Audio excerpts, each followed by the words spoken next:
OK， 现在来给大家介绍一下车里面的装备啊。我这台车呢是本田飞度，但是经过我的改装呢，大家可以看一下，基本上是一个高配的车了，包括这个定速巡航、日版的 RS 仪表，还有这个3联表。看一下这个装备吧，这是一个海拔仪啊，海拔仪。我把这个磁力的吸片，就是手机后面的这个磁力吸片，为了美观，我直接把它拆开啊，直接给它植入到这个机器里面了。这是一个海拔仪。这是一个吸铁，就是吸得上，可以随时的去观测这个海拔的变化。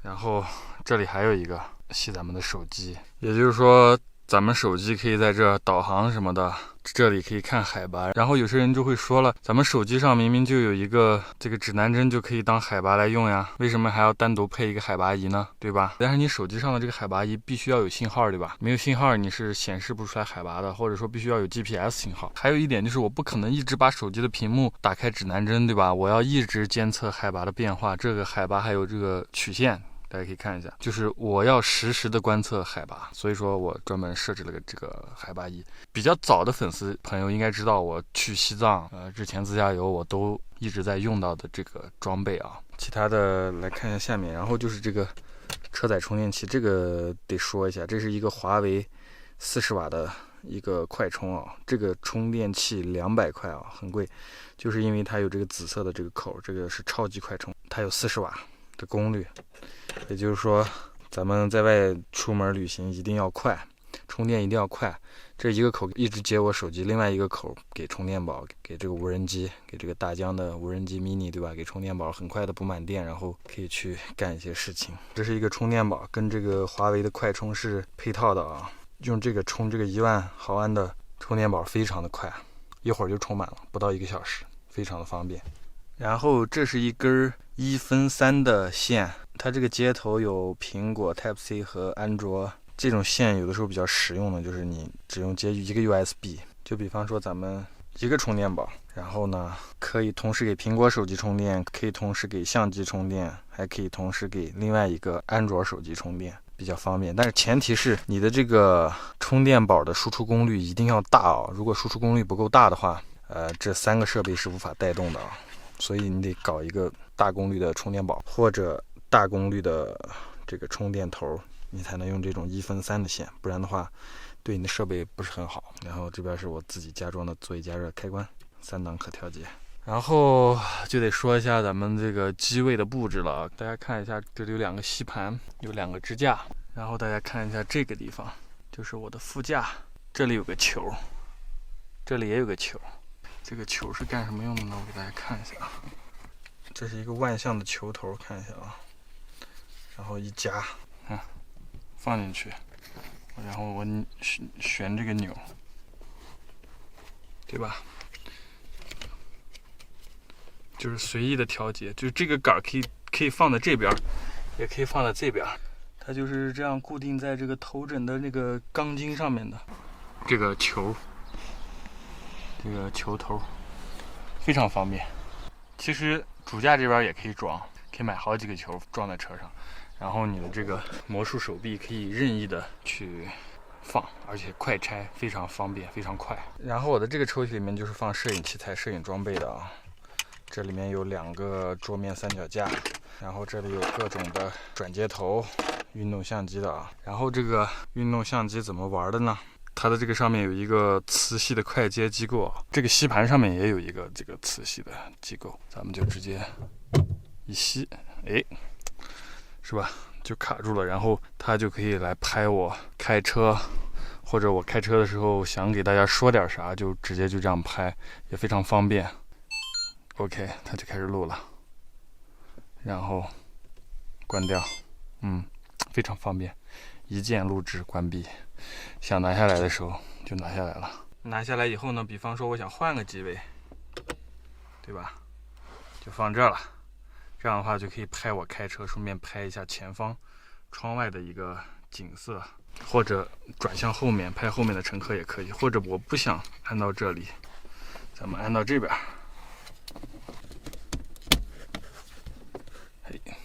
看是不是装到那了？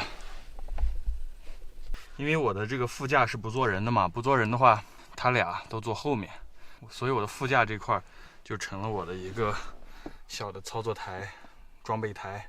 这个干什么的呢？这个是装这个的，看一下，这是一个灯，也就是一个灯架。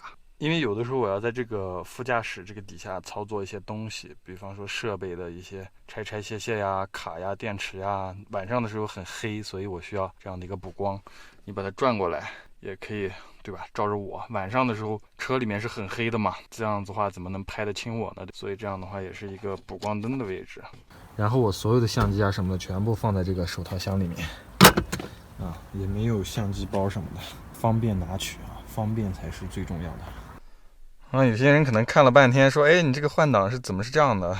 这个其实跟自驾游无关哦，这是我之前改的一个 RVER 的快拨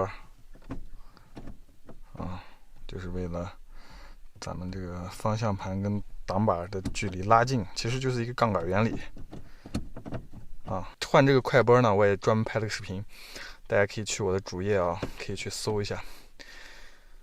这次咱们会走很多的山路，所以说咱们手动挡的车再配上这个快拨啊，开起来应该非常的过瘾。到时候我也会给大家多拍一些我驾驶的时候的一些镜头啊。咱们到后排来看一下啊，后排 OK。一般我这个副驾驶不坐人的话，这个座椅是推向前面的啊。我在这里，你看我1.8米的身高，我在这里可以翘二郎腿啊。就是这后面的位置主要是老婆和孩子坐一坐。这后面还有挂钩啊，挂钩那边有挂钩，挂些塑料袋啊、垃圾袋啊都可以。哦，对了，还忘了说一个，这个很有意思。这是干什么的？大家猜一下。嘿，这个是方便我到行李架上面拿东西用的。因为这个行李箱比较高啊，你就是站在地上，你完全看不到里面的东西。你即便是站在这里也不够高，站在这里就非常高。我手抓到这儿，脚一踩，嘿，怎么样？是不是非常方便？一直收，放在这里就行了，还不用踩着边边，这边边一踩就一个脚印儿。那咱们说了半天车内机位的布置，那我们现在来说说车外机位怎么布置啊？看这个支架了吗？这是360全景相机的这个，大家看这里，3个方向的螺丝，咱们竖着装，朝前装，然后侧着装都可以，拧上去就行了。然后这个杆还可以伸长伸短啊。车外机位就是这么拍的，蓝牙跟手机一连，在车内就可以控制它。这个支架是怎么做的啊？我也专门拍过视频，大家可以去我的主页搜索支架，详细的制作过程啊，可以去看一下啊。拍摄效果也非常不错，之前也给大家拍了很多这种视角的视频。然后呢，就是这个雪地胎了啊。这个雪地胎其实我去年就买了，我去年就想去冬季自驾一下天山、新疆大环线，但是因为这个疫情的原因一直没去，所以这个雪地胎早就准备好了。咱们入冬之前啊就已经换到车上了。然后就是这个行李箱啊，这个行李箱我就不多做介绍了，全套托尔勒的行李箱，330升，包括底下的这个卡垫、底座、翼杆、箱子一套是5000多买的，非常的牢固可靠，已经在我车上顶了2年了，包括去了趟西藏啊什么的，完全没有任何的松动，你看车都能晃起来，非常的可靠，非常可靠，容量也非常大，基本上顶我这个车一个后备箱了吧，差不多，可以多装很多东西，非常方便。咱们出发之前还有一件非常重要的事情啊，就是检查一下轮胎的压力。这是一个打气棒，因为我目测这个轮胎感觉有点缺气，是不是？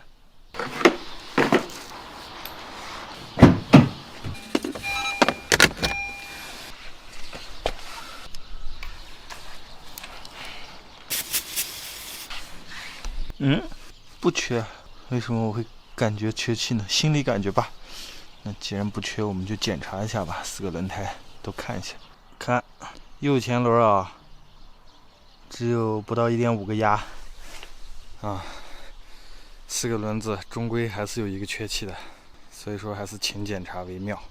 因为这套雪地胎我是入冬之前换到车上的，然后并且4个轮胎都打满3个压，现在过了2-3个月吧，还是有一个轮胎缺气了啊。所以说咱们用车还是得勤检查，尤其是跑长途之前。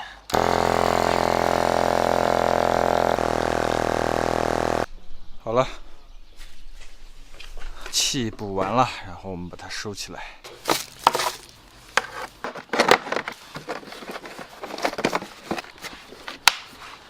然后这个小气棒咱们也带着吧，路上如果再缺气，我们可以随时的补气。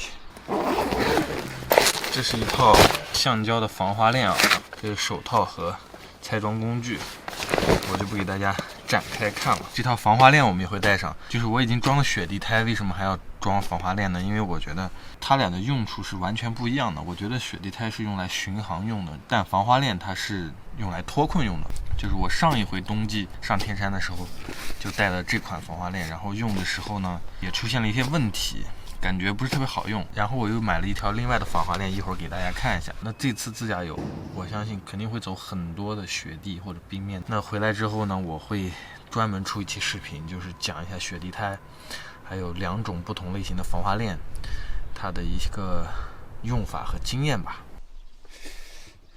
咱们看这里我的这个后备箱啊，这里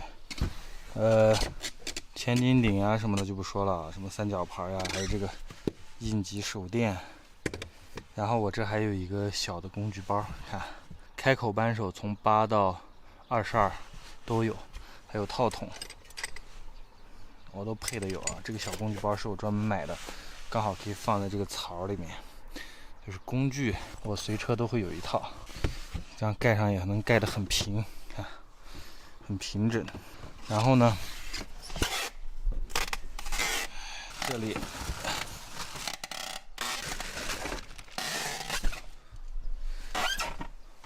这也是一套防滑链啊，这是防滑链啊，看一下啊，这套防滑链。这套防滑链有什么好处呢？就是它可以塞到我那个备胎的那个缝里，不占位置。这套防滑链全年1年365天都会放在我的车里，不占位置，非常好。它的优点就是收起来非常的小，然后安装起来也特别方便。我之前有安装好的这个照片，可以给大家看一下啊。这套防滑链当时买成500多，是美国进口的一个牌子，比刚才那个橡胶防滑链要好一些啊，就是在体积方面和易安装程度上面要好一些啊。但是这个防滑链我没有实战过，具体实战怎么样还有待我今后去试验啊。总的来说，备上2套防滑链比较保险一点。现在把它放进去啊，看一下我怎么把它放进去的。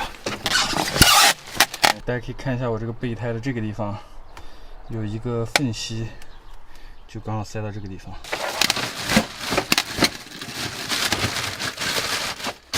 就塞到这刚好，然后这个盖子也能盖平，非常合适。好，2套防滑链，这就是2套防滑链，应急用的。咱们自驾游的这个装备分享就是这样子的。